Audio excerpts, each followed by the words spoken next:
Trovadores, en la descripción de este video te dejo el link de la página de Anaís Veloz, escritora paranormal, autora del siguiente relato, Historias macabras para no dormir. Quieren poseer a mi mamá. Primera parte. ¿Me está hablando en serio, doctor? No me puede decir que mi madre está perfectamente sana. Se acaba de perder 30 kilos en tan solo 2 meses. Lo siento mucho, Rodolfo, pero en realidad no sé qué esperabas escuchar. Le hemos realizado todos los estudios clínicos que hay y estos no arrojan nada. Y entonces, ¿cómo me explica la pérdida de peso, el insomnio y los múltiples moretones en su cuerpo? Mira, yo creo que lo mejor será que la canalicemos con el psiquiatra. Él podrá responder mejor tus inquietudes. Es que usted no entiende. Cree que no la llevamos al psiquiatra antes de traerla con usted.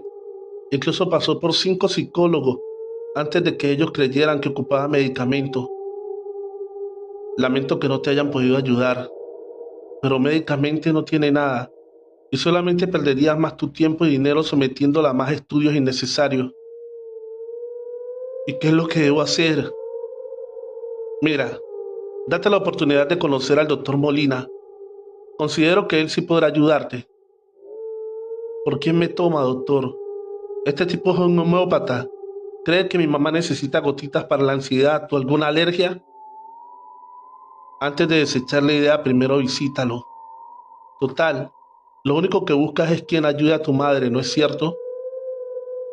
Por primera vez había escuchado al doctor decir algo prudente.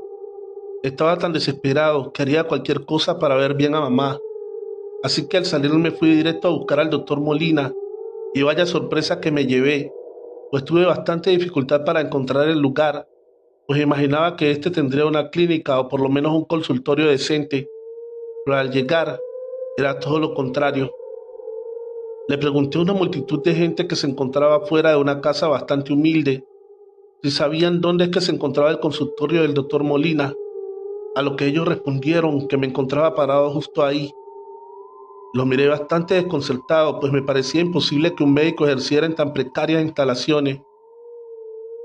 ¿Me podrías indicar dónde está la recepción? Le pregunté a uno de los chicos que esperaba pacientemente. Aquí no hay recepción, me respondió extrañado. ¿Y entonces cómo demonios se dan cuenta de la gente que llega? ¿Cómo es que me consultará si ni siquiera sabe que estoy aquí?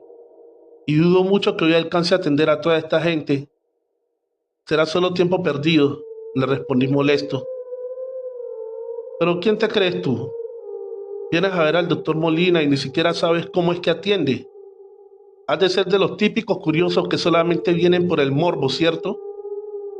Espera, espera. Lo siento. No quise ofenderte. Realmente vengo porque el médico de mi madre me mandó con él.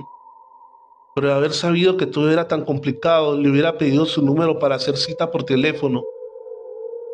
Porque creo, por lo menos, eso tienen aquí. ¿No es cierto? Mira, ellos no necesitan de esos aparatos y tranquilo que ellos saben que llegaste. Y depende de la gravedad del caso, te pasarán de inmediato o esperarás como todos nosotros. Tú vienes a consulta. Sí, esta es mi tercera vez, me respondió el hombre entusiasmado. Y si no es indiscreción, ¿de qué estás enfermo? A mí, me hicieron brujería en mis piernas. ¿Brujería? Sí, estaban por cortarme las piernas debido a una extraña infección que nunca pudieron diagnosticarme. Tenía las piernas totalmente negras y estas supuraban pus y desprendían un olor bastante desagradable. Y un día me despertaron los gritos de mi esposa que casi se desmaya al ver cómo un gato me estaba comiendo pequeños pedazos de mi pierna. Pero ¿cómo puede ser posible eso? ¿Que no sentías dolor al ser comido por ese animal? No, realmente estaba durmiendo como nunca. ¿Y sabes quién te hizo brujería? No, pero hoy me lo dirán. Disculpa mi escepticismo, pero me parece algo tan difícil de creer. Lo sé, y no te culpo, me dijo mientras se levantaba su pantalón para mostrarme sus piernas. Aunque había algunas partes aún amoratadas, los huecos donde faltaban pequeños pedazos de carne se encontraban totalmente cicatrizados. Espera, dijo sacando su celular del bolsillo para mostrar cómo es que lucían sus piernas antes de acudir con el doctor Molina. Te juro que hice un esfuerzo sobrehumano para no vomitar al ver aquellas fotografías, pues estaban demasiado hinchadas y negras, y puedo jurar que entre la pus que le brotaba, ya había visto uno que otro gusano. Estaba por darme la vuelta para ir a mi coche cuando salió un joven vestido de blanco y gritó: Rodolfo, el doctor Molina te espera. Yo, bastante confundido, me quedé helado por algunos segundos, pues cómo era posible que él supiera mi nombre. Rápidamente me dirigí hacia él y este me pidió que me quitara la ropa y los zapatos y me pusiera una bata blanca. Tengo que hacerlo frente a usted, le dije al joven que me miraba fijamente. Por supuesto que no, detrás de ti están los vestidores. Me sentí muy apenado por mi torpeza y entré a uno de los 5 vestidores y mientras me quitaba la ropa me dijo el chico: solamente te voy a pedir un favor, Rodolfo. No levantes la ropa del suelo. Al salir de consulta nosotros te la entregaremos. Hice exactamente lo que me pidieron. Después de salir del vestidor se apareció un chico que inundó mi ropa con el humo de algunos inciensos que traía, para después recogerla con un par de hojas de palma seca. Antes de entrar con el doctor Molina, tuve que meter mis pies en una bandeja de agua que por el fuerte olor que supe era vinagre. Acto seguido me rociaron el cuerpo con un agua que hizo que se me erizara la piel, pues me hizo sentir una sensación que jamás había sentido antes. Debo confesar que aunque todo era muy humilde, estaba bastante limpio y después de pasar el segundo filtro sentí una paz y tranquilidad como hacía mucho no sentía. Me hicieron pasar a una habitación totalmente blanca en donde solamente había algunos cirios, un escritorio y 2 sillas. Algo que me llamó bastante la atención era como en el techo había unas cruces perfectamente formadas por el hollín que hacían los cirios. Buenas tardes, Rodolfo, dijo un hombre anciano que te juro que no sé de dónde salió. Buenas tardes, doctor Molina. Me manda el doctor. Sé perfectamente quién te manda, muchacho, dijo interrumpiéndome. Mi nombre es Donato y no doctor Molina. Perdone, creo que me equivoqué de consultorio, le dije poniéndome de pie. Tranquilo, Rodolfo, dijo el joven que me había dado la bata minutos atrás. Lo que Donato te quiere decir es que él solamente usa el cuerpo del doctor Molina para curar. A ver, espérenme un momento, creo que no estoy entendiendo nada. Mira, te explico. Donato era un indígena que había nacido con don bastante hermoso, que era el de la sanación, pero este jamás lo quiso ejercer, motivo por el cual cuando murió, este fue enviado nuevamente a la tierra para cumplir con las obras que nunca quiso hacer en vida. Y el abuelo, el padre y ahora el doctor Molina han prestado sus cuerpos para que Donato pueda venir a curar a quien lo necesite. Discúlpenme si sueno grosero, pero esto me parece bastante absurdo. ¿Cómo alguien de ciencia cree en esta clase de tonterías? ¿También te parece tonterías el deterioro de tu madre?, respondió Donato. Supongo que con el doctor Gutiérrez lo puso al tanto del caso de mi mamá. Pues fíjate que no, pero como sé que dudas de lo que te digo, hablaremos un poco más de lo que ha pasado con tu madre. Ella comenzó a enfermar desde la muerte de tía Rosalba, ¿cierto? Aunque ellas jamás lograron tener una buena relación debido a la conflictiva y avariciosa que era tu tía. Tu madre siempre veló por ella. Por cierto, debo decirte que aún sigue en su casa el dinero que le robó de la herencia que le dejó a tus abuelos, a tu mamá, aunque ya queda muy poco debido a los varios gusticos que se ha dado tu prima Romina.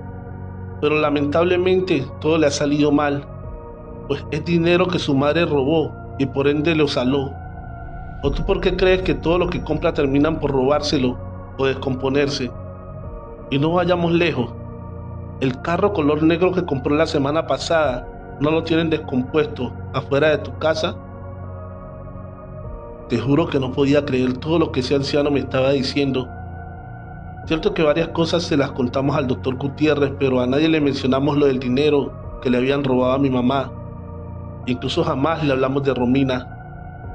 Bastante avergonzado por lo grosero que había sido minutos atrás, Me quedé en silencio escuchando cómo ese par me hacían tragarme mis palabras. De repente comencé a marearme un poco y enseguida Donato ordenó que me dieran a beber un agua que sabía a barro. Me dijo que la tomara muy despacio y así lo hice hasta que poco a poco comencé a sentirme mejor. ¿Ahora crees en mí, Rodolfo?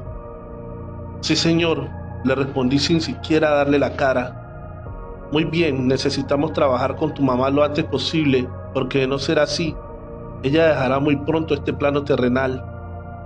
¿A qué se refiere? ¿A que mi madre morirá? Su cuerpo no, pero su alma vagará por la oscuridad por toda la eternidad. ¿Podría explicarme qué quiere decir con eso, por favor? Mira, muchacho, tu madre no tiene ninguna enfermedad que pueda curar la medicina o la ciencia. ¿Y entonces qué es lo que tiene? A tu madre la están intentando poseer. ¿Pero quién? Tu tía. Ella no acepta que está muerta y quiere quedarse con el cuerpo de tu madre para ella seguir en este plano terrenal. Fue tan rápida su muerte que ella ni siquiera se enteró o no quiso darse cuenta de ello. Y sonará bastante tonto, pero ahí fue que todo comenzó a tener sentido, pues mi madre había decaído bastante desde la muerte de mi tía. Creí que era normal el que ella llorara todo el día y no quisiera comer debido al fallecimiento de su hermana, pero las múltiples caídas, los ruidos a todas las horas en la casa y los malos olores me desconcertaban bastante. Y algo que había olvidado y que recordé en ese momento que Donato comenzó a decirme todo, era que mi madre tenía unas actitudes bastante diferentes a como solía ser, y por breves momentos su piel se oscurecía al igual que su cabello. Y es que mi tía solía ser morena y mi madre muy blanca, incluso hasta su forma de vestir y de hablar habían comenzado a cambiar. ¿Y qué es lo que tengo que hacer?, le pregunté intrigado. Primero que nada, al llegar a tu casa vas a rociarle esta agua que te voy a dar en el cuello, pecho y estómago, pero no debes de sacar la botella de tu pantalón hasta tener a tu madre enfrente, y sin avisarle comienza a rociarla de inmediato, y pase lo que pase no dejes de hacerlo. Eso nos dará tiempo para hacer un ritual. ¿Y eso qué es? Una pequeña sesión donde haremos entender a tu tía que ya no debe estar más aquí. Así que vete, muchacho, y aquí te espero el viernes. Señor Donato, pero ¿y sus honorarios? Por Dios, muchacho, aún no entiendes nada. Tu dinero a mí no me sirve. Me pagarás con buenas obras, pero no hoy.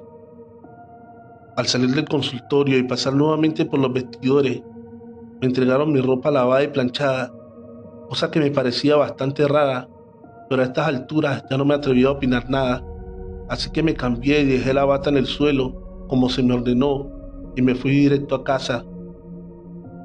Al llegar, mi madre, que estaba en la cocina, me dijo que por qué no me metía a bañar, y al preguntarle el por qué me respondió que apestaba bastante y no soportaba tenerme cerca. En ese momento llegó Cristina, mi hermana, y al acercarse a olerme, me dijo que olía muy bien, como a flores del campo. ¿Acaso estás idiota, Cristina? Pero mamá, ¿por qué me hablas así? ¿Cómo puedes decirle eso a tu hermano, cuando en realidad apesta podrido? Podría debes estar tú la nariz, mamá, porque Rodolfo huele bien, dijo dándose la media vuelta. Ahí supe que era el momento exacto para hacer lo que me había dicho Donato, así que inmediatamente saqué el agua y comencé a rociarle por todo el cuerpo a mi mamá, acción que la puso furiosa y comenzó a maldecirme como nunca lo había hecho. Los gritos de mi madre hicieron que Cristina regresara a toda prisa a ver qué era lo que estaba sucediendo, y por unos breves momentos mi hermana solamente se limitó a decir: ¿Tía Rosalba?, preguntó temblorosa dirigiéndose a mi madre, que se retorcía cual si fuera una experimentada contorsionista. ¿Pero qué demonios es esto?, grité al ver el rostro de mi madre bastante similar al de mi tía. Ella me miraba retadora sin decirme palabra alguna. Estaba por acercarse cuando la muchacha de limpieza bajó las escaleras a toda prisa y bastante palidecida, y esta, al ver a mi mamá, se limitó a decir: «Señora Rosalba, ¿qué hace usted aquí?», para después caer desmayada. «María, María», le gritaba a mi hermana tratándola de volver en sí. Mi madre salió corriendo de su habitación con una agilidad impresionante para luego ponerle seguro a su puerta. Cuando por fin logró despertar, María nos contó que mientras limpiaba la habitación de mi mamá, comenzó a escuchar pequeños golpes en la puerta del closet. Esta trató de ignorarlos hasta que comenzaron a intensificarse, y cuando estaba por salir de la habitación, sintió como alguien jaló su cabello con gran fuerza, y al mostrarnos, esta tenía una gran calva debido a la agresión que sufrió. Les pedí que se sentaran y les platiqué de mi singular encuentro con Donato. A estas alturas estoy seguro que ninguna de ellas dudó después de haber visto lo que pasó con mamá. Cristina, bastante preocupada, me dijo que llamara al doctor Gutiérrez para que nos pusiera en contacto con Donato, pero justo cuando estaba por marcarle recibí una llamada, y vaya sorpresa que me llevé, pues se trataba de Mario, el ayudante de Donato y el encargado de dar las batas.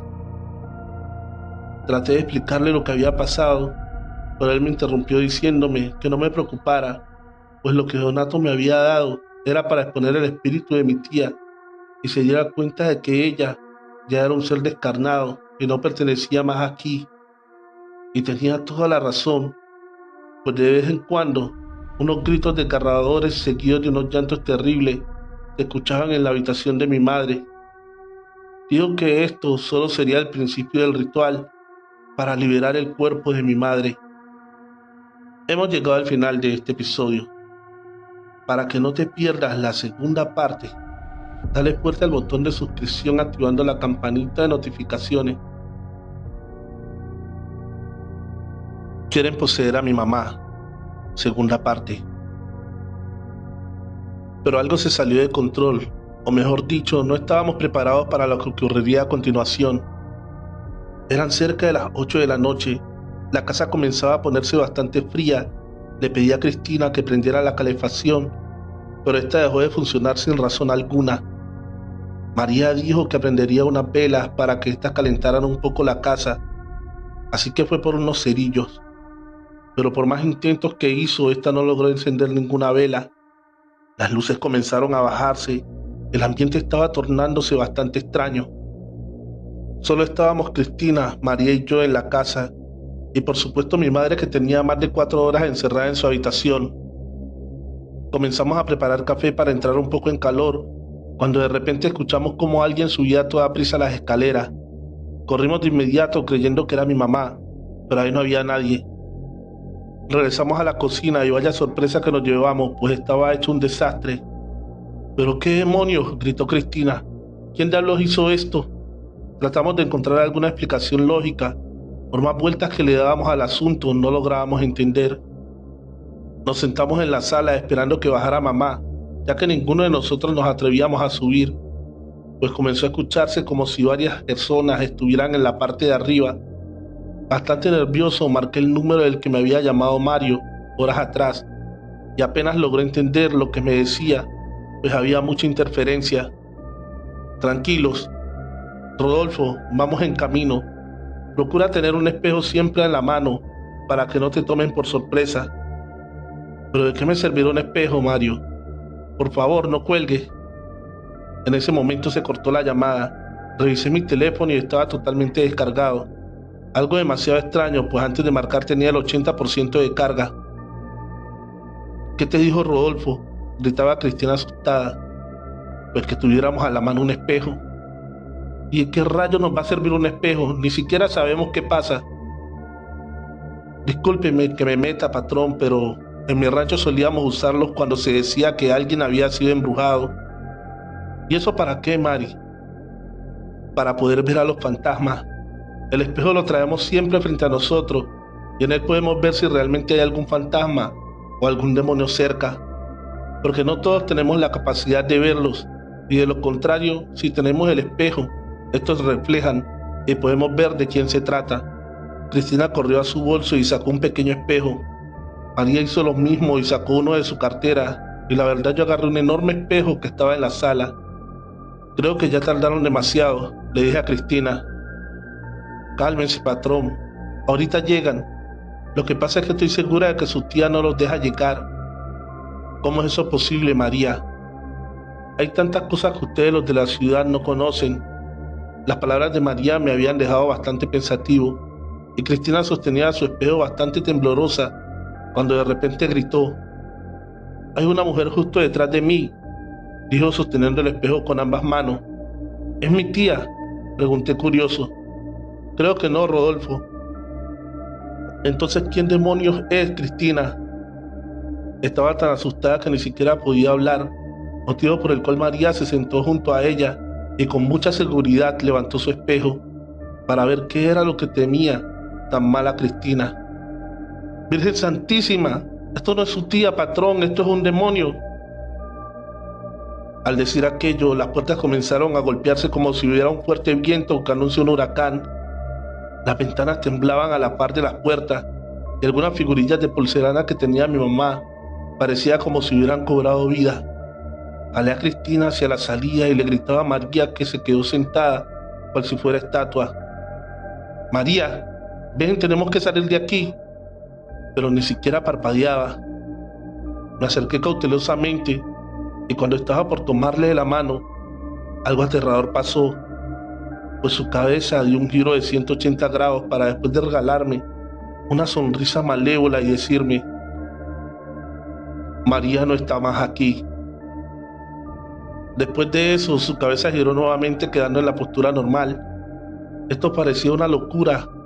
Aquello era algo imposible, pues con ese giro hubiera perdido la vida en un instante. Poco a poco empecé a retroceder y ella no dejaba de burlarse y maldecirnos. Pero todo cambió de un momento a otro, pues de repente María pegó un gran salto al techo y, cual si fuera una araña, comenzó a correr hacia la segunda planta. Esto no es real, gritaba Cristina, agarrándose la cabeza. Para mí era imposible consolarla, pues me encontraba igual o peor que ella, de asustado. Pero lo que hice fue mirar hacia afuera para ver qué era lo que había asustado tanto a María para salir corriendo de esta manera tan espantosa. Y una sensación de tranquilidad invadió mi cuerpo al ver que Mario y Donato estaban llegando. Abrí la puerta de inmediato y te juro que no hubo necesidad de explicarles nada, ya que Donato comenzó a contarte todo por lo que acabábamos de pasar. ¿María estará bien?, preguntó Cristina, bastante preocupada. Tranquila, hija, no tienes nada que temer.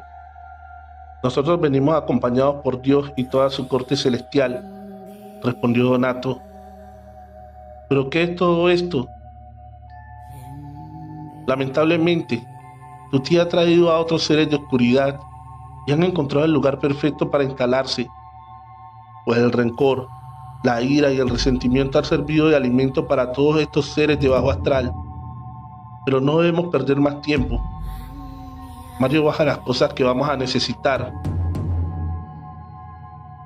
De inmediato se fue al coche y bajaron un par de mochilas y comenzaron a preparar todo para el ritual.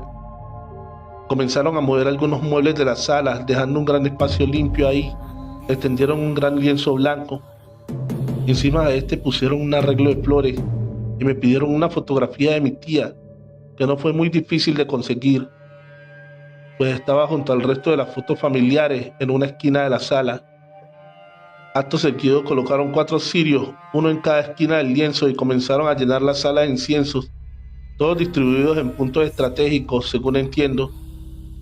Prendieron sándalo, mirra y copal, y nos pidieron que hiciéramos guardia, como normalmente se acostumbra en los funerales.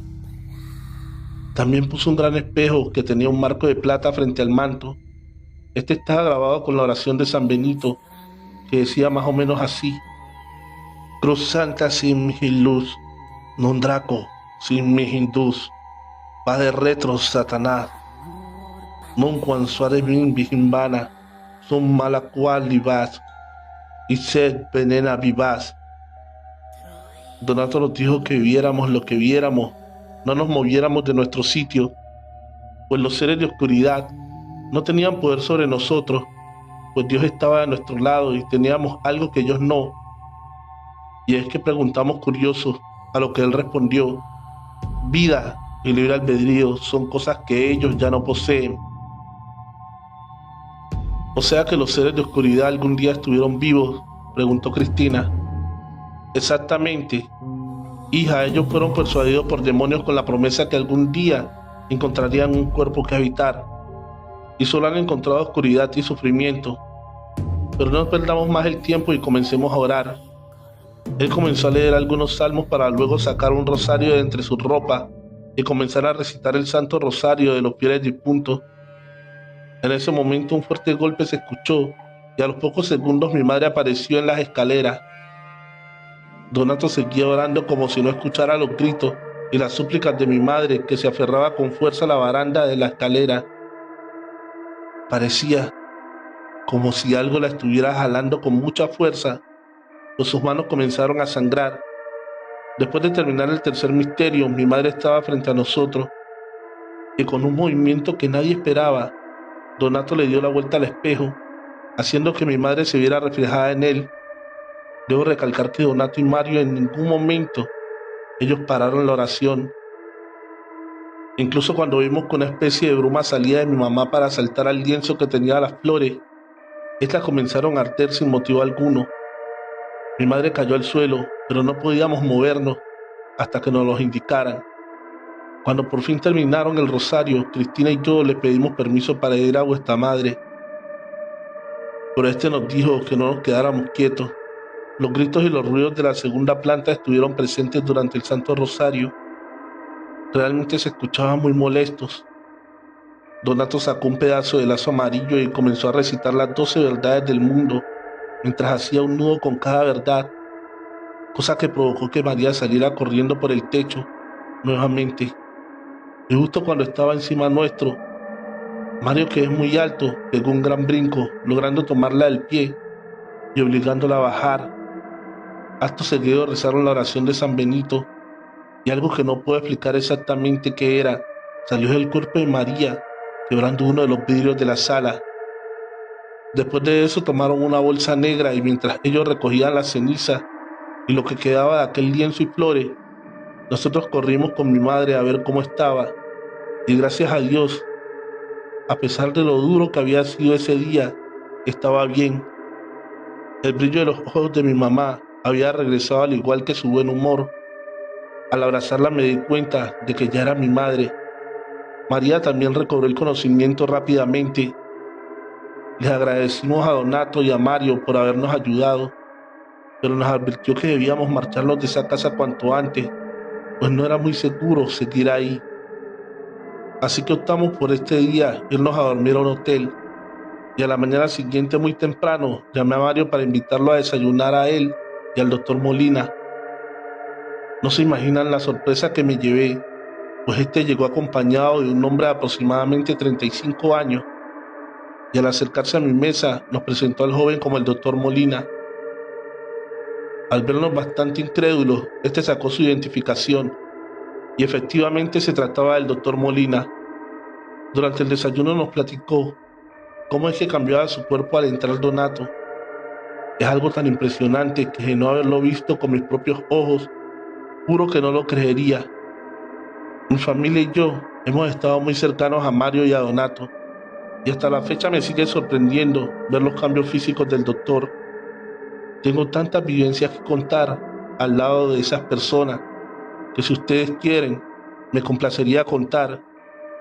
No sin antes pedirles que se suscriban a este canal y activen la campanita de notificaciones, dejando un like y un bonito comentario. Hemos llegado al final de este episodio. Trovadores, la mejor forma de apoyar el canal es dejando un like y un comentario explicando qué tal les pareció la historia, además de compartir el video en sus redes sociales o con un amigo.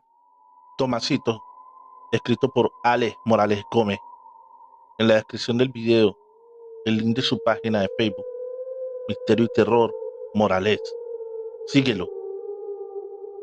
El cuentero era un personaje muy conocido por aquellos tiempos. Era un hombre que llevaba las noticias de un lugar a otro. Contaba lo que ocurría a viva voz.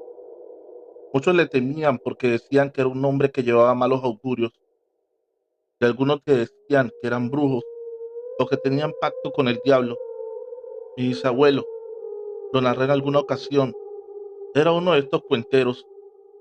Tomasito Morales salía de su pueblo natal, San Rafael, cruzando montañas y valles para llevar noticias o historias fantásticas.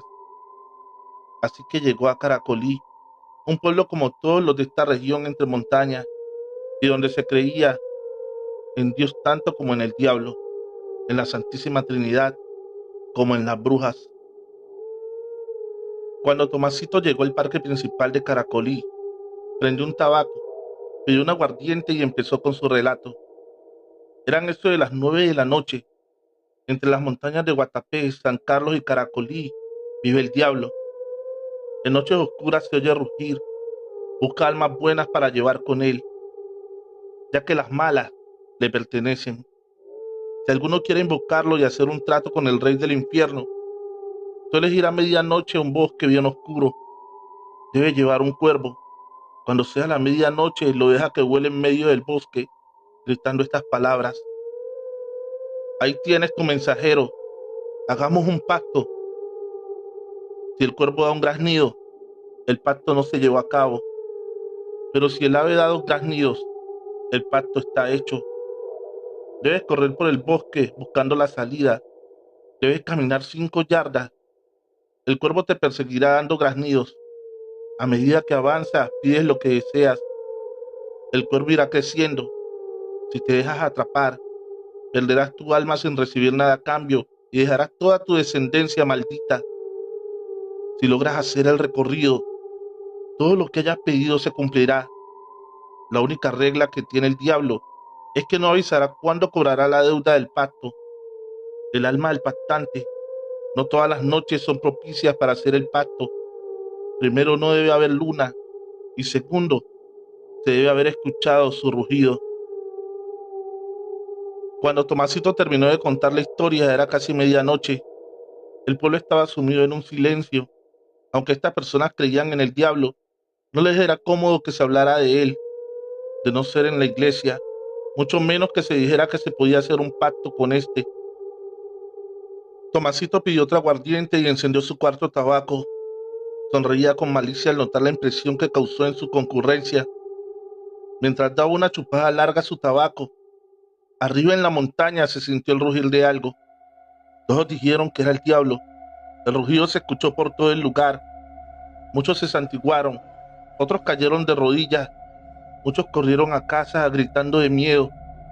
Tomasito recogió sus cosas y se perdió en la noche, no sin antes decirles: esta es una buena noche para hacer un pacto con el diablo.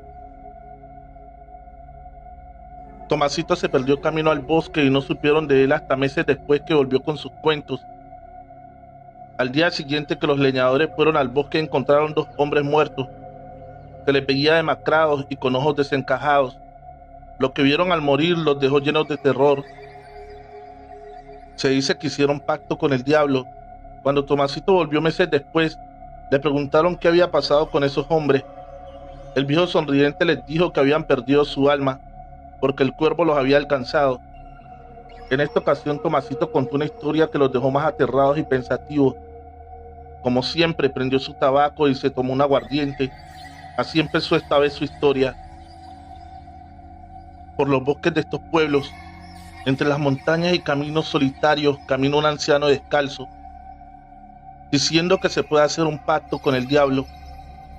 Ese pobre hombre intentó hacer también el respectivo pacto, pero el cuervo transformado en diablo logró alcanzarlo.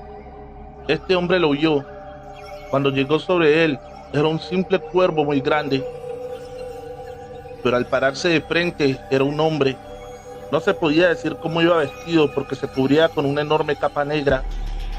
Sus ojos eran fuego. Sí, así exactamente. 2 llamaradas ardientes. Su boca con una fila perfecta de dientes blancos. Su nariz aguileña como si fuera el pico del cuervo. Sus orejas y cabellos no lograban verse. Era aterrador verlo.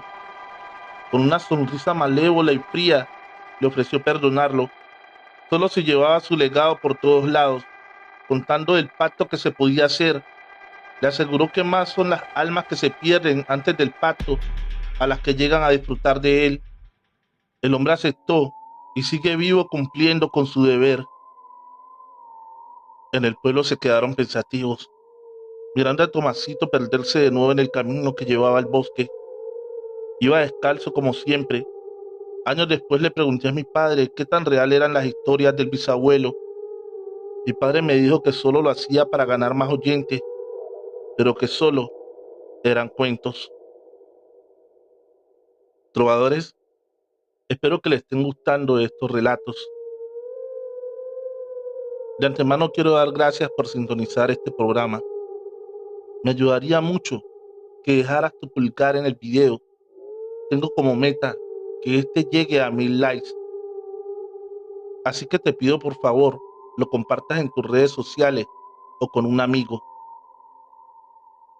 Continuamos. El recodo de las brujas, escrito por Ale Morales Gómez. Cuentan que después de muerto don Otoniel, nadie volvió a pescar en su lugar predilecto. El recodo de las brujas lo llamaban. Era un entrante del río bajo unos árboles grandes. Casi nadie se aventuraba a pescar allí, porque se decía que ese lugar lo visitaban las brujas. Solo Otoniel se atrevía a ir. Era él quien sacaba los peces más grandes. Por esto se decía que tenía un pacto con el diablo o que era brujo. Lo cierto es que en vida del viejo, algunos osaban pescar allí, pero después de la muerte del viejo nadie se atrevía a visitar el recodo. Aseguraban no solo ver las brujas, sino el alma de Otoniel que seguía por allí rondando. El viejo empezó a deteriorarse de un día para otro. Sin más cayó en cama y dejó de comer y beber ningún líquido. A ese paso no duraría 2 semanas, decían los médicos. Pero así pasaron 4 meses sin comer y beber. Se volvió un cadáver en vida. Daba unos gritos espantosos, pidiendo que por favor lo mataran. Pero ¿quién podía cumplirle ese capricho que lo podía llevar a la cárcel? Se dice que esa noche que por fin murió, un gran huracán azotó el poblado. El río se creció como nunca antes, llevándose animales y destruyendo cultivos. Juan Jesús, un joven de esos que llaman especiales, lo sorprendió la tormenta en una pequeña choza al lado de donde vivía Otoniel. Este joven asegura que él vio llegar la tormenta. Era un hombre vestido de negro que llegó volando. Entró en la casa de Otoniel y salió jalando a este de los pies. Al salir de la choza, se desató la tormenta. Tormenta que era el mismo hombre de negro y quien llevaba a Otoniel por los aires, mientras este gritaba que lo perdonara. Desaparecieron entre la tormenta y la oscuridad. La verdad, pocos le creyeron la historia al joven. Decían que había visto visiones debido al miedo de la tormenta. Llegué nuevo al poblado, pescador como todos allí. Antes pescábamos con redes y arpones, pero las nuevas leyes impedían usar estos últimos y solo podíamos pescar con caña. Claro que era más complicado, pero era la ley. Salí cuando aún no salía el sol. Ya eran pasadas las 11 del día y no había podido sacar nada, ni para nuestro propio consumo. Sabiendo la historia del recodo de las brujas, decidí que debía ir a probar suerte allí. Era yo un hombre adulto para dejarme asustar por esos cuentos. El recorrido de donde yo estaba al recodo siempre era largo. Así que llegué al lugar a eso de las 3 de la tarde. Hacía un sol radiante. Quienes pescamos por allí sabemos que esa no es una buena hora para la pesca. Hay que esperar a que sean casi las 5 de la tarde. Así que saqué lo que mi esposa me había empacado para comer y lo hice con toda la paciencia del caso, esperando que fuera la hora. Cuando faltaba un cuarto de hora para las 5, empecé a tirar el anzuelo al agua. Tiro al agua, es a la canasta. Eso sí era pescar. Llevaba unos 15 peces ya, cuando se escuchaba un aletear de animales. Claro que yo los escuchaba en el aire, pero yo miraba el agua del río, porque esta daba grandes olas como si de un cardumen de peces grandes se tratara. Mi anzuelo estaba en el agua, cuando siento el jalón de un gran animal. Olvidé todo lo del revolotear de aves y el movimiento del agua. Me concentro en sacar ese gran pez. Estoy en el forcejear, cuando veo que es mucho más grande de lo que creí. Lo voy cansando, soltando y jalando del sedal. Cuando sé que ya es mío, lo traigo hasta la orilla por completo. Cuando lo tomo en mis manos, mis ojos no pueden dar crédito a lo que ven. El pez tiene cara de hombre. Es un anciano con barba blanca. Doy un grito de terror y tiro al animal con cara de hombre al río. Al caer de nuevo al agua, de una carcajada estridente, yo tomo la canasta con los peces y corro como perseguido por el diablo. En verdad así me siento, porque detrás de mí, corriendo, volando por las copas de los árboles, algo me persigue dando chillidos. En momentos suena como chillidos, en otros como risas. No sé lo que es, solo sé que tiene que ser seres demoníacos y sigo mi camino a toda prisa.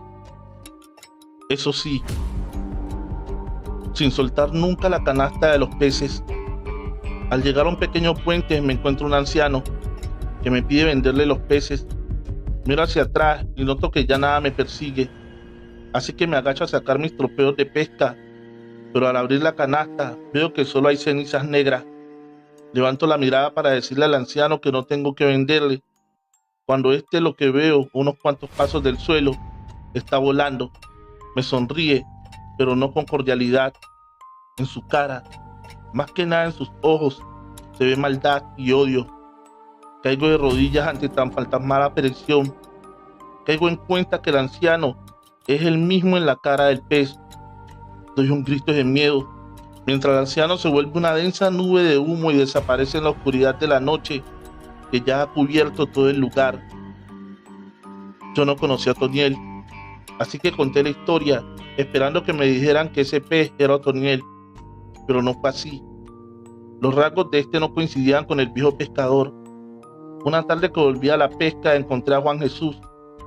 Me dijo sin siquiera saludar que la cara del pez era la cara del hombre que trajo la tormenta y se llevó a Otoniel, no a su cuerpo, pero sí a su alma, recalcó el joven y siguió su camino sin esperar una respuesta mía.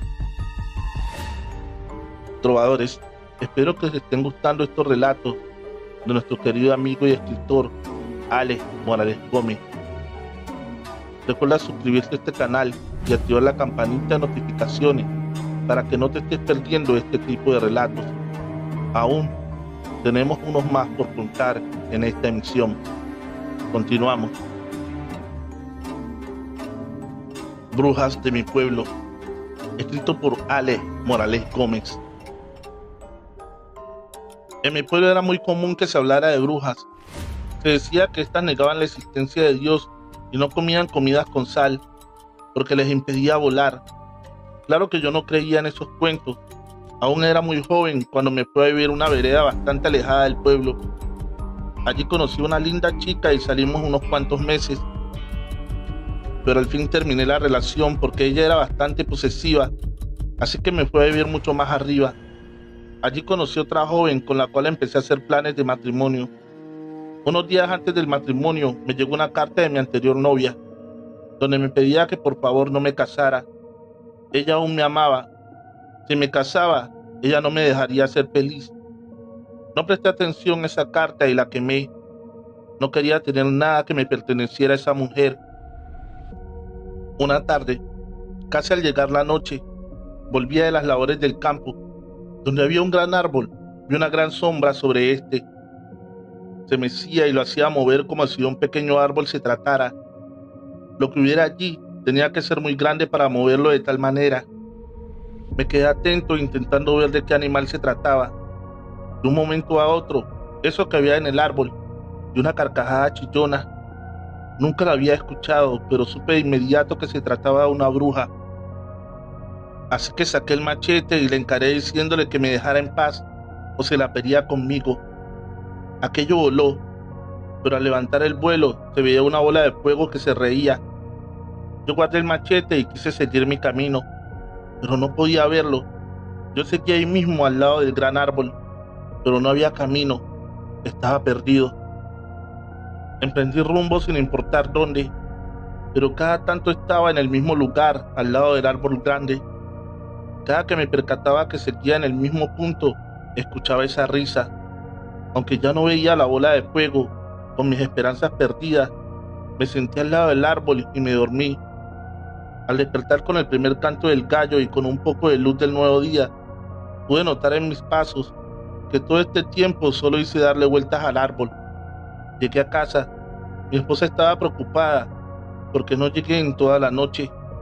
Sin muchas explicaciones, le dije que una bruja me había hecho perder el camino. Después de esto pasaron varias semanas sin saber de la dichosa bruja.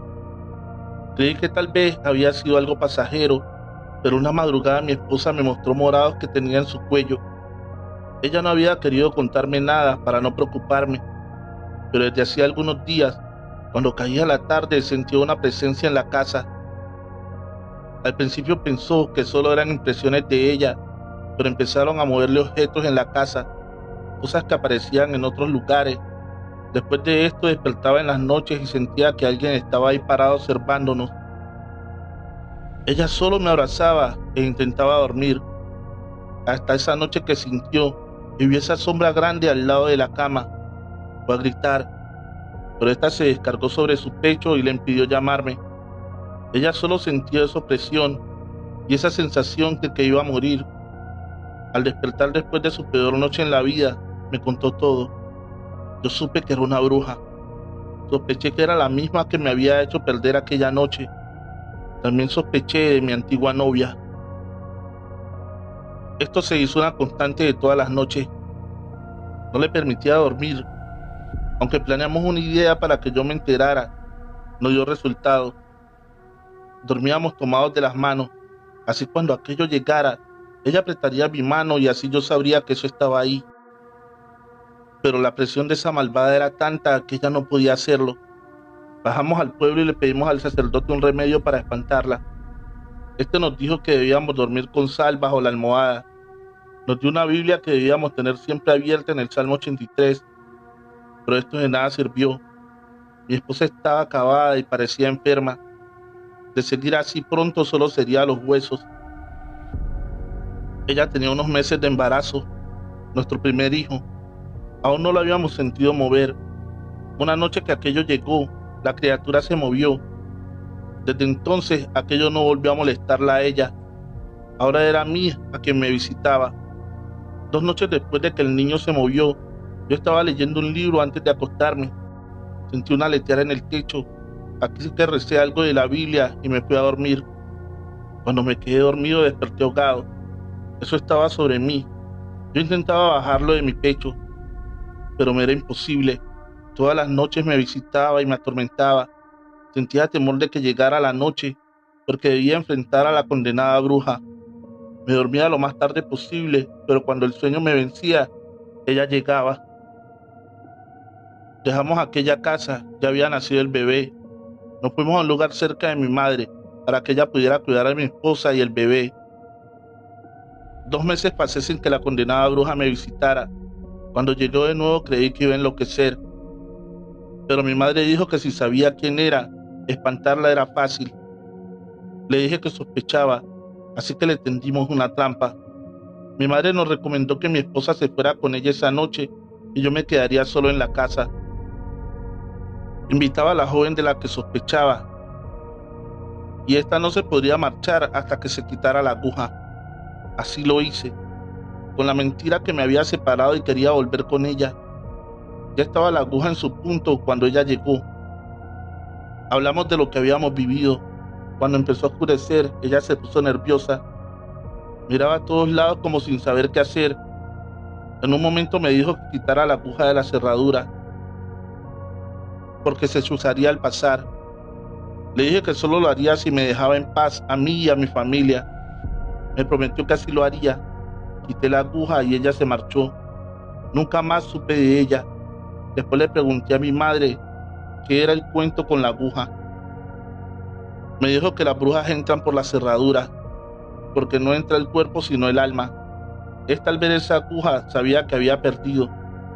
Después de esto nunca volví a saber de ella. Muy pronto se fue de la región. Más de 1 año nos martirizó la malvada. Trovadores, recuerda que en la descripción del video también está nuestra cuenta de PayPal, por si desea realizar alguna donación al canal. No olvides dejar un bonito comentario. Eso ayudaría muchísimo. Continuamos. El caserío, escrito por Ale Morales Gómez. Cuando llegamos allí, alquilamos una pequeña casa de 2 plantas, muy pequeña para mi gusto, pero era para las que nos alcanzaba nuestra economía. Eran unas 30 o 40 casas, recolectores de café todos. Mi esposa y yo haríamos lo mismo. Bueno, ella sería la encargada de hacer de comer a los trabajadores, los que vivían en las casas y otros que subían de un pueblo cercano. Estábamos a gusto porque los dos tendríamos un sueldo y así podríamos vivir más cómodamente. Arriba de donde íbamos a vivir había un lugar muy bonito. Allí se veían ruinas de otras casas, mucho más grandes y en un lugar más cómodo. Pregunté por qué habían dejado el lugar y eligieron este más pequeño. Un anciano que era quien más llevaba allí me dijo que ese lo llamaban el caserío maldito, ya que en ese lugar fue donde primero se asentaron los recolectores de café. Pero una noche, bajo lo que acá llaman guerrilla, grupos armados en contra de la ley, estos asesinaron a todos los recolectores de café. No había un motivo que tuviera que ver con los empleados. Se decía que era para darle un mensaje al gobierno, para que entendieran que ellos ejercían el poder en esta región. El alto gobierno, en contestación, envió una base militar cerca del lugar y financió a los caficultores para que siguieran en sus labores. Fueron a vivir a las casas de los muertos, pero muy pronto debieron abandonarlas, ya que se escuchaban pasos y lamentos de todas esas casas. Eran tantos los sucesos paranormales que las personas no aguantaron y dejaron el lugar. Aún nadie sube por allí, por lo que se escucha y se siente. Esta historia me hizo entrar en la curiosidad. No es que creyera mucho en estos sucesos. Había escuchado hablar mucho de entierros, de oro escondido, y eso fue lo que me animó a subir al caserío. Lo hice de noche, porque se decía que en la noche era más fácil de ver y escuchar estos acontecimientos. Pasadas las 9 de la noche le dije a mi esposa lo que me disponía a hacer. Ella estaba asustada. Le dije que no pasaba nada. Armado con una lámpara de batería fue al lugar. Al llegar era un lugar como cualquier otro abandonado, casas en ruinas. Nada había allí, ni ratas se veían. Entré, caminé por todos lados, no pasaba nada. Estuve casi una hora deambulando por las casas. Decidí que allí no había nada extraño. Iba a volver a casa cuando algo en el ambiente me hizo sentir que algo no estaba en su normalidad. No podría decir el qué a primera vista, pero después noté que una niebla cubría el lugar donde estaba, solo el lugar del caserío. Todo quedó cubierto por aquello. Creí que tal vez solo era cosas del clima, pero quería volver a casa. La lámpara se le fundió la bombilla, quedó oscura por completo, cuando unos lamentos me hicieron volver la mirada. No provenían de una casa en específico, se escuchaban en todas las casas. Era un simple lamento, pero se te metía por los poros y llenaba cada célula de tu cuerpo de terror. Así que sin pensarlo más, decidí que me iba a casa. Allí pasaba algo tenebroso, pero no distinguía del camino de regreso en medio de esa niebla. Estaba confundido y perdido. Los lamentos que antes se escuchaban retirados estaban junto a mí. En todos los rincones, un olor a sangre se entró por mi nariz, tan fuerte que debí cubrirme. Yo iba y venía como loco, sin saber a dónde. En un momento dado, vi sombras. No son muy nítidas, pero las veo correr. Empiezo a escuchar los lamentos más reales. Son voces que piden ayuda, claman piedad. Caigo de rodillas y me cubro los oídos. Ya no me importa el olor a sangre fresca. En ese momento es mucho más fuerte, pero las voces son más aterradoras. Empiezo a gritar junto a ellos que por favor me dejen en paz. Ruego que me dejen ir. La niebla desaparece suavemente. Los gritos se aplacan. Los lamentos terminan. Todo vuelve a la normalidad. Yo debo confesar que estaba llorando. Sentía tristeza y terror. Salgo de allí dándome contra las paredes. Al estar en los límites del caserío me encuentro de frente a un anciano andrajoso. Alguien que nunca había visto por allí. Me preguntó qué buscaba allí. No supe responderle. Me dijo que los dejara en paz. Ya les habían hecho mucho daño en vida para que siguieran interrumpiendo su muerte también. No supe qué decirle, así que seguí camino abajo. El anciano se encaminó al caserío y se desvaneció en la noche y desapareció. No comenté lo vivido ni con mi esposa. Solo le dije que allí no había nada, aunque yo estoy seguro que allí hay almas, espíritus o lo que sea. Estas siguen interactuando con el mundo de los vivos, que esperan, no sé. Sé que sufren porque aquellos lamentos y gritos pidiendo ayuda son algo que vivirán en mi memoria por siempre. Pasó esa cosecha, nos fuimos a otro lugar. Yo nunca quise volver allí. Solo ver ese caserío me hacía poner la piel fría. Confesión, escrito por Ale Morales Gómez. En aquel entonces, al pequeño poblado no se sabía de algún caso de brujería confirmado. Aún así, el viejo sacerdote llamaba desde su púlpito a sus feligreses a denunciar cualquier caso del mismo. Decía también que aunque las brujas tenían pacto con el demonio, ni este ni ellas tenían tanto poder, así que las debían combatir protegidos por su fe. Esto era lo que decía de puertas para afuera, pero quienes en realidad lo conocían sabían del temor que le tenía a las brujas, también a la noche y al mismo demonio. Una noche, cuando ya estaba cerrada la iglesia, el viejo sacerdote rezaba hincado a un Cristo. El clima se hizo frío, un viento helado llenó la iglesia. El sacerdote se puso de pie, sintió un miedo inexplicable. Se santiguó varias veces, buscando protegerse de un enemigo que no podía ver. No sabe de dónde apareció, ya que todo estaba cerrado. Yo una mejor caminando, más que caminar levitaba. No pudo ver sus pies, así que parecía volar. Atribuyó esto a una ilusión óptica, ya que el largo vestido no dejaba ver sus pies. El sacerdote sabía quién era, pero nunca antes la vio en la iglesia. Esta sonreía, una sonrisa que llenaba de miedo al viejo sacerdote. Le dijo a este que quería confesar. No dijo confesarse, dijo confesar. El sacerdote con su mano le señaló el confesionario, pero esta no dio un paso, así que el sacerdote entendió que debía hacerlo ahí de pie. Esperó que ella se arrodillara, pero tampoco lo hizo. «Dime, hija», preguntó él. Ella volvió a sonreír, haciendo que él sintiera frío en su alma. «Soy una bruja», dijo sin más. Este quiso decir algo, pero sus miedos no lo dejaban articular palabra. Por fin pudo hablar y le preguntó por qué le contaba aquello. Esta le respondió que porque así sería el único su aliado y confidente, porque no podría delatarla, porque aquello era secreto de confesión. Este derramó una lágrima mientras ella abandonaba la iglesia. El sacerdote, en su impotencia de no poder decir esto, lo escribió en una hoja y lo guardó en su diario. Quería que algún día alguien lo encontrara y juzgara a aquella mujer. El viejo sacerdote murió con su secreto. Cuando el sacristán fue a organizar la habitación para el nuevo sacerdote, encontró aquella nota que no tenía ningún nombre, pero las referencias daban exactamente con quién era la mujer. El sacerdote no llegaría hasta el día siguiente, pero este decidió entregarle la carta y decirle quién era la mujer.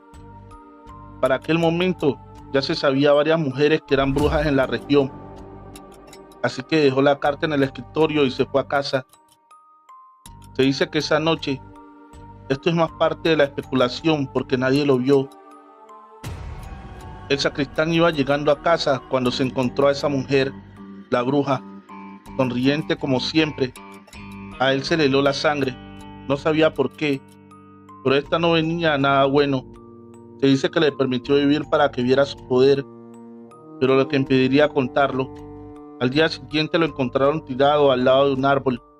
Estaba vivo, pero había perdido la voz y el movimiento en su cuerpo. Se podría decir que era un vegetal, pero consciente de todo.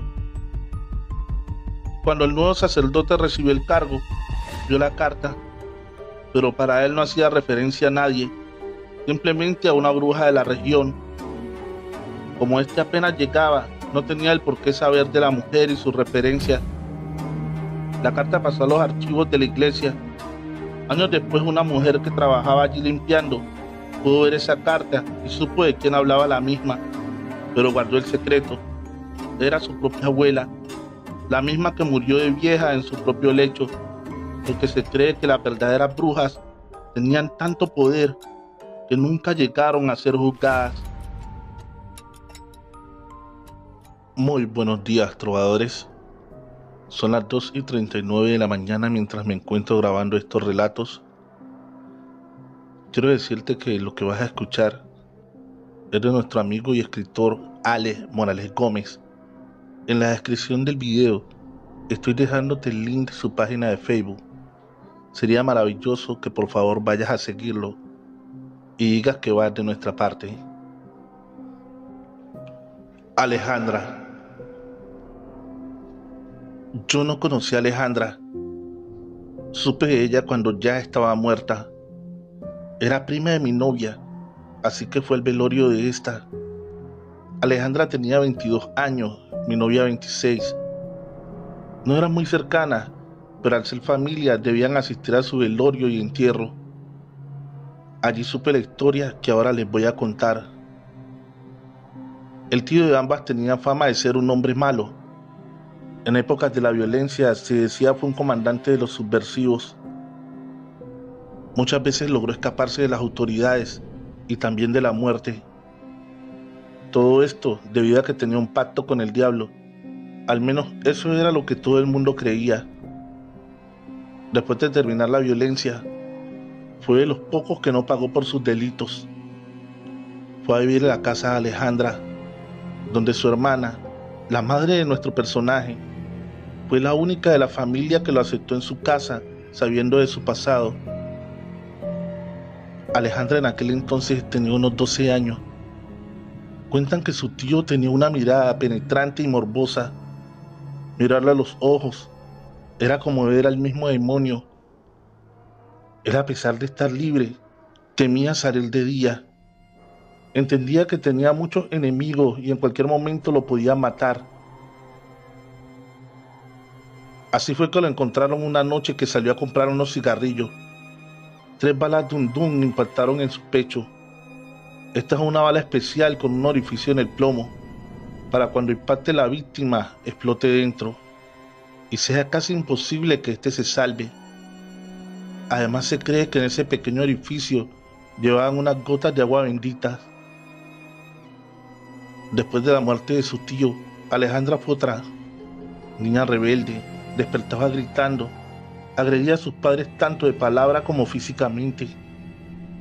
Ellos le preguntaban qué había pasado, pero ella solo lloraba y decía que los odiaba a ellos y a todo el mundo. No logró graduarse de la escuela, ya que siempre resultaba envuelta en riñas con sus compañeros. Cuando cumplió 20 años, dejó de comer. Intentó suicidarse varias veces. Los padres estaban desesperados. Médicos, psicólogos, psiquiatras, todos buscaron la manera de ayudarla, pero le fue imposible. Una tarde que Alejandra estaba afuera tomando el sol, flaca y sin ánimos de vivir, pasó una anciana pidiendo alguna ayuda. Al verla le dijo a la madre que la joven estaba poseída. La madre no podía dar crédito a lo que ésta decía. La mujer sacó de sus tantos cachivaches una moneda o medalla. Se la puso en la palma de la mano de la joven y ésta dio un grito y la lanzó lejos. Mientras la moneda volaba por el aire, era una llama ardiente.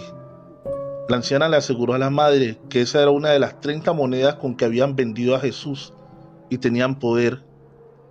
Esa era la mejor muestra que la joven estaba poseída. Así que la madre de Alejandra le preguntó qué se podía hacer. Ella dijo que los ayudaría. Entraron a la casa, la mujer encendió 3 velas blancas y empezó una oración.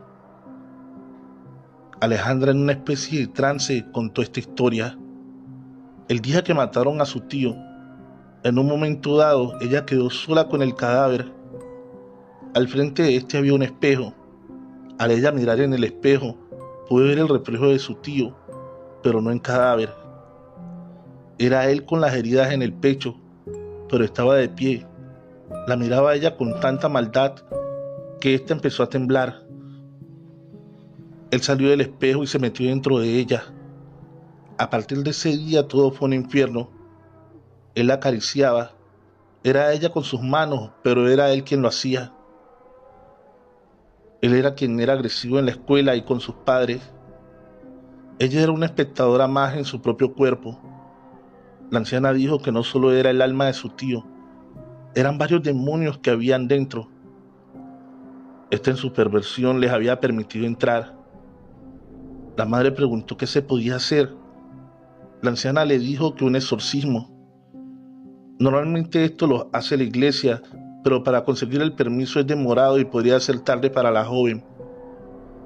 Si la madre permitía, ella podía encargarse de esto. La madre aceptó y la anciana se comprometió a expulsar esos demonios. Eran las 7 de la noche cuando la anciana empezó dicho ritual. En el nombre del Padre, del Hijo y del Espíritu Santo. ¿Quién eres?, dijo la anciana. Alejandra dio unas risitas maliciosas y gritó un sinfín de obscenidades a la anciana. La mujer siguió con sus oraciones, unas en español, otras en latín. Casi a las 4 de la madrugada, eso que había dentro de Alejandra le gritó: «Maldita, ¿por qué me persigues? ¿Cuántos siglos estando detrás de mí? Déjame, déjame». En la casa hubo un huracán que derribó todo: sillas, mesas, muebles, cuadros. Todo voló por los aires. En la cara de Alejandra se vio un cambio. Era la misma. La madre le preguntó cómo podía pagarle. Esta le dijo que le diera un vaso con agua. Entonces la madre le preguntó quién era ella, que esos demonios la conocían. La anciana contestó que ella era la madre de Judas el Iscariote y desde siempre persigue a los demonios, los mismos que llevaron a su hijo a traicionar a su maestro. Hasta que no logre expulsarlos de la tierra, el alma de su hijo no descansará. La madre de Alejandra quedó sorprendida por tan extraña historia. Vio a la anciana alejarse y nunca más supo de ella. Alejandra vivió un año con completa normalidad. Recuperó su vida. Estaba terminando la escuela, pero una tarde, cuentan los testigos que unas manos invisibles la empujaron al paso del tren y murió inmediatamente. A pesar que los testigos dicen que no fue ella quien se lanzó, ese fue el informe policial.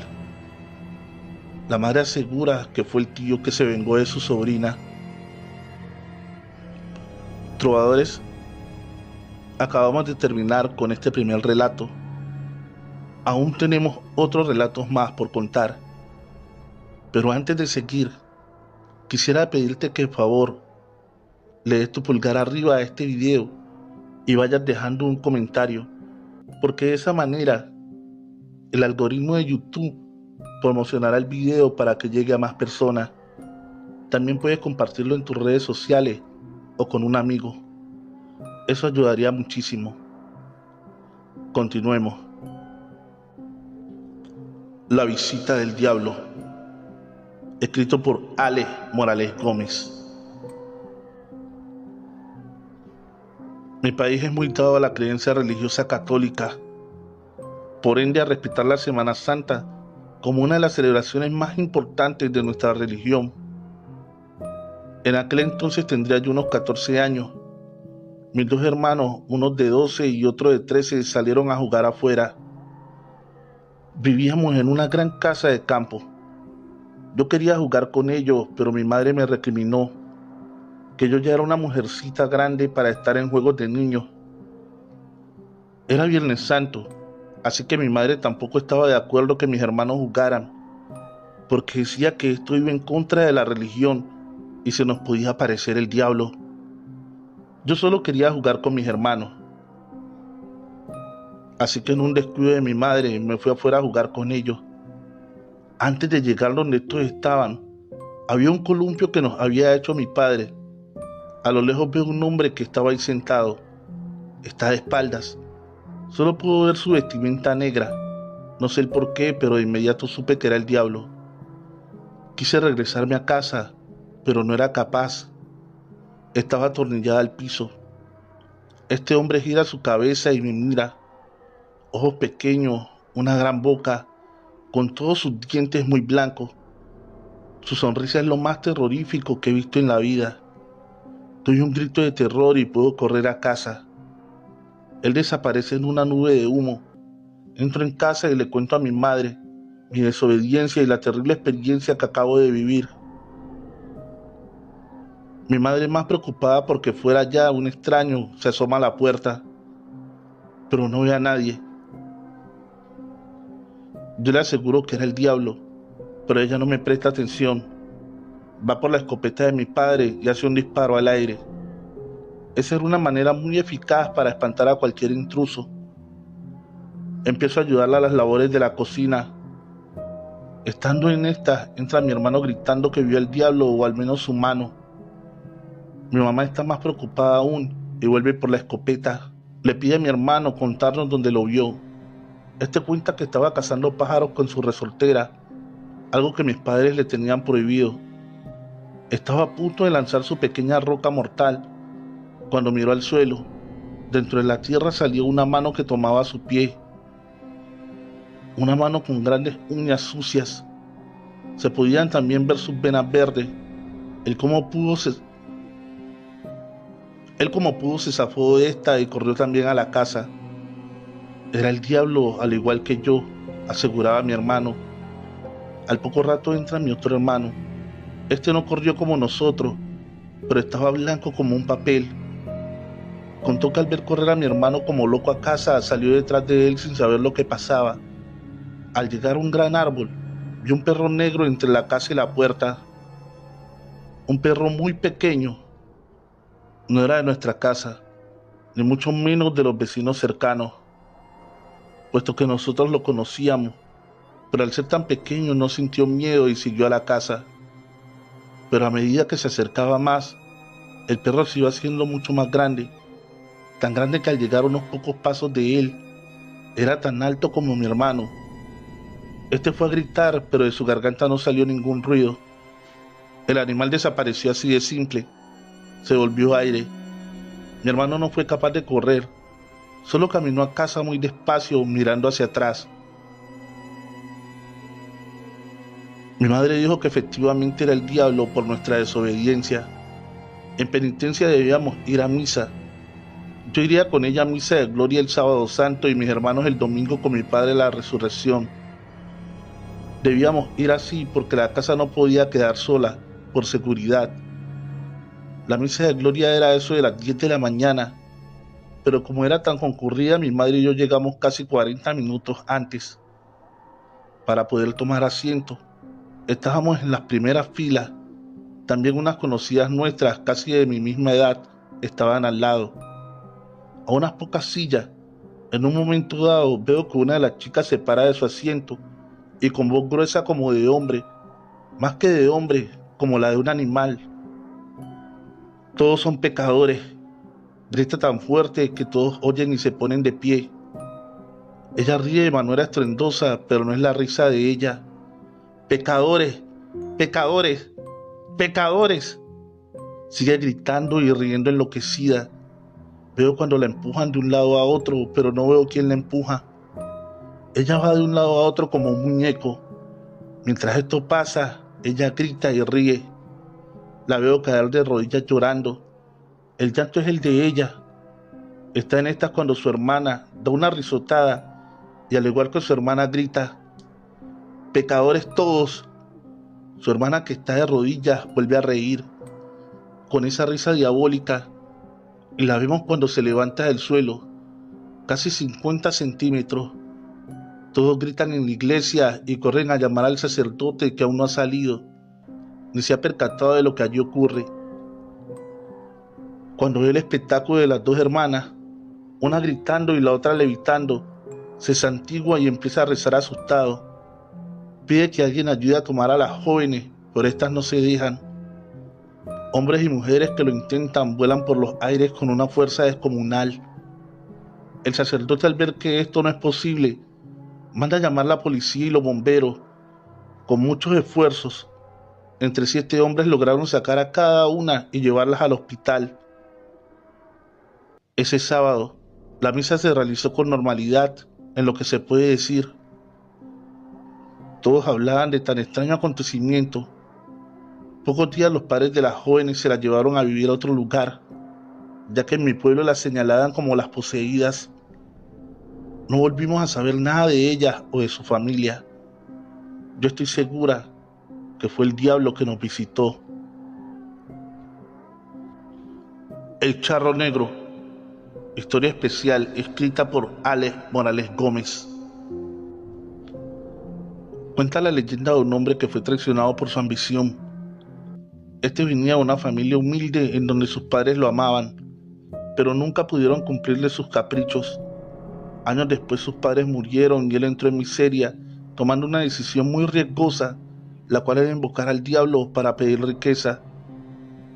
Se dice también que su apariencia es la de un jinete vestido de charro completamente de negro.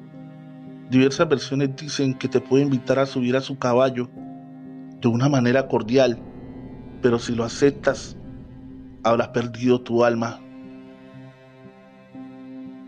Contaba mi abuelo que en el pueblo donde él se crió era muy frecuente tener encuentros con el Charro Negro. Muchos que se encontraban muertos en los caminos se aseguraban habían encontrado al charro y este les había robado su alma. El abuelo aún era joven en aquel entonces y visitaba a una joven que vivía a considerable distancia de su casa. Así que una noche que volvía donde su novia, sintió un viento suave que cubría el contorno. A pesar que era bastante apacible, hizo que la noche se volviera tan fría como el hielo. Aunque mi abuelo sabía que estaba solo, sintió una sensación que alguien iba allí con él. Así que fue a mirar atrás, pero antes de hacerlo, escuchó una voz que le dijo: «¿Puedo llevarlo, amigo?». Mi abuelo lo pensó, pero sabía que debía ir a Ancas y podía ensuciar su único pantalón bueno. Así que dio unos pasos más. Quería alejarse de aquel acompañante repentino, ya que su olor era bastante penetrante y fétido, a muerto. «Gracias, amigo», dijo el abuelo. «No es necesario». «Tal vez necesites algo, joven. ¿Puedo darte oro?». El abuelo se asustó. Casi nadie tenía oro por allí, aparte de la Santa Iglesia, el gobierno y el diablo. Así que el abuelo respondió: «Todo está bien, no necesito nada». Cuando mi abuelo terminó la frase, aquel que iba a caballo dio una risotada atronadora y terrorífica, haciendo que el olor fuera más fuerte y penetrante. El abuelo, sin mirar atrás, escuchó cuánto apuró el caballo con sus espuelas y pasó por el lado del abuelo. Detrás de este iban sombras, al parecer almas que lo seguían. Se podría decir que esclavas de aquel diabólico personaje. Estas lloraban pero seguían tras él, mientras este reía de una manera que hacía que tu corazón y alma se quisieran salir del cuerpo. Mi abuelo lo vio por poco tiempo, porque más que correr, aquel jinete volaba en su caballo. Efectivamente, vestía todo de negro, al parecer todo de cuero. También su caballo era negro. Al verlo a la cara, era una calavera. Su olor era fétido. Miró al abuelo directamente y aunque siguió su camino perdiéndose en la oscuridad, el abuelo cayó de rodillas rezando. Estaba seguro de que era el Charro Negro, que era lo mismo que encontrarse un mensajero del demonio. El abuelo no recuerda cuánto tiempo duró allí arrodillado, perdido de toda realidad. Al despertar en una noche cerrada, mi abuelo no podía entender dónde estaba. La realidad es que estaba perdido en un camino que él no conocía. Se puso de pie, se sentía mareado. Dio varios pasos, pero volvió a caer. No era dueño de sus movimientos. No recuerda mucho ese tiempo, solo que al amanecer 2 labriegos lo encontraron deambulando por el camino. Lo llevaron a casa. Solo 3 días después el abuelo pudo decir lo que había vivido. En estos 3 días, él no supo nada de él. Sus padres decían que en las noches despertaba gritando que el charro se lo quería llevar con él. Después de esto, el abuelo no volvió a tener un encuentro con dicho personaje, pero nos decía que siempre soñaba con él. Simplemente lo veía sonriéndole. También en el sueño sentía ese olor a podredumbre. olor tan fuerte que lo hacía despertar ahogado, pero al abrir los ojos, el olor se había ido.